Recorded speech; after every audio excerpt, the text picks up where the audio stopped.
দেখো এইটা হচ্ছে তোমাদের প্রশ্ন। এই প্রশ্নের কাজ 1 এবং কাজ 2 এর উত্তরের দিকে আমরা চলে যাই।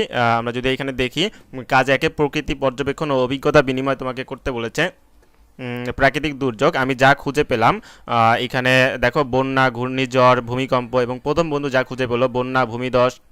তো দ্বিতীয় বন্ধু যা খুঁজে পেলো ঘূর্ণিঝড়, বজ্রপাত। এখানে তুমি এবং তোমার দুইজন বন্ধুর অবস্থা বিশ্লেষণ করতে হবে। তারপর সামাজিক প্রভাব, দেখো সামাজিক প্রভাব আতঙ্ক, সম্পদের ক্ষতি, জীবনহানি, গৃহহীনতা। তোমার প্রথম বন্ধু খুঁজে পেয়েছে গৃহহীনতা, খাবার ও পানির অভাব, অসুস্থতা। দ্বিতীয় বন্ধু খুঁজে পেয়েছে আশ্রয়হীনতা, পানি ও বিদ্যুতের সংকট। ইসলামের বিধিবিধান, তোমার আমি যা খুঁজে পেলাম আল্লাহর উপর পূর্ণ আস্থা, নিয়মিত নামাজ, দোয়া, সাহায্য করা। এবং প্রথম বন্ধু খুঁজে পেয়েছে কোরআন তেলাওয়াত, দোয়া, পরিবার ও প্রতিবেশীকে সাহায্য করা, দান খয়রাত, ধৈর্য, নিয়মিত নামাজ ও সান্ত্বনা।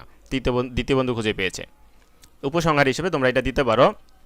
এরপরে কাজ 2 এ চলে আসি। কাজ 2 এ যদি আমরা আসি, কাজ 2 এ দেখো সমস্যা খুঁজে বের করি। এখানে চিহ্নিত প্রাকৃতিক দুর্যোগের সম্ভাব্য সমস্যাগুলো দেখো। প্রাকৃতিক দুর্যোগ যেমন বন্যা, বন্যায় কি সমস্যা হয়? গৃহহীনতা, পানিবাহিত রোগ ও পানির সংকট এবং ফসলের ক্ষতি। ঘূর্ণিঝড়, ঘূর্ণিঝড়ের কারণে কি হয়? ঘরবাড়ি ধ্বংস হয়, আশ্রয়হীনতা, বিদ্যুৎ ও পানির সংকট, যোগাযোগ বিচ্ছিন্ন।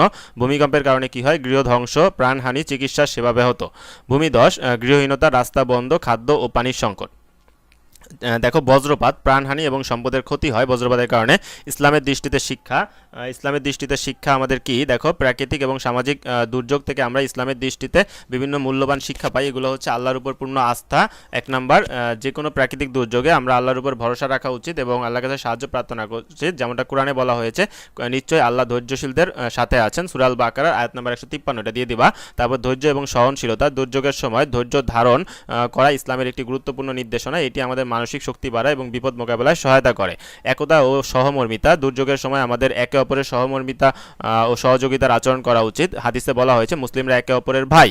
দেখো 4 নম্বরে দান এবং সাহায্য করা, দুর্যোগ কবলিত মানুষদের সাহায্য করা এবং তাদের প্রতি উদারতা দেখানো ইসলামের একটি গুরুত্বপূর্ণ শিক্ষা। কোরআনে বলা হয়েছে তোমরা একে অপরকে নেকি এবং তাকওয়ার উপর সাহায্য করো। সূরা আল মাইদার আয়াত 2। এগুলো তোমরা লিখবা। আল্লাহর সৃষ্টি সম্পর্কে সচেতনতা, প্রাকৃতিক দুর্যোগ আল্লাহ আমাদেরকে আল্লাহর শক্তি এবং সৃষ্টির উপর মনোযোগ বাড়ায়। এটি আমাদেরকে আল্লাহর ক্ষমতা এবং আমাদের দুর্বলতা সম্পর্কে সচেতন করে তোলে। ঠিক আছে, এই হচ্ছে কাজ 1 এবং 2 এর উত্তর। তোমরা কাজ 1 এবং 2 এর উত্তর দেখতে থাকো। এর মধ্যে